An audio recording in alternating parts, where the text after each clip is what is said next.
इसके बाद मैं अपनी तमाम रफ़ीक़ात दर्स से गुजारिश करूंगी कि आप सब डाइस पर तशरीफ लाएं। बोल रहे हैं अस्सलामु अलैकुम व रहमतुल्लाहि व बरकातुहू। मैं तहसीन फातिमा बिन्ते मोहम्मद अय्यूब मरहूम असराहा आज की इस तकरीब सईद में आप तमाम काबिल कदर सामाईन व सामिआत की खिदमत में एक दर्द भरी नज़्म पेश करना चाहती हूँ। मुलाहज़ा फरमाएं।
शेर बतौर खास मुलाहज़ा फरमाएं।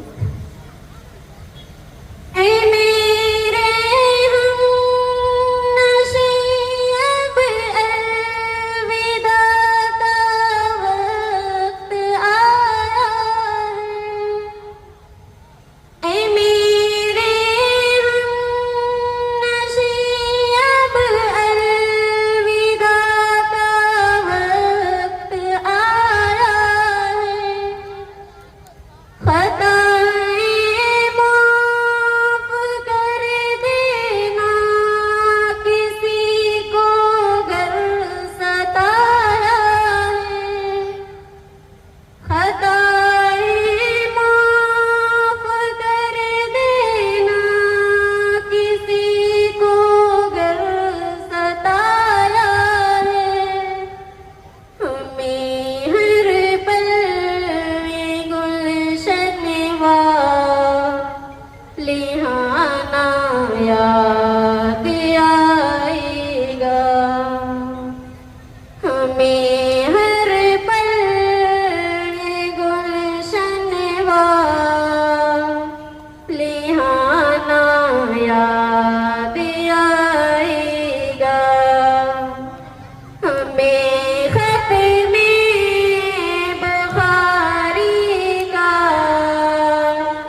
जो संगे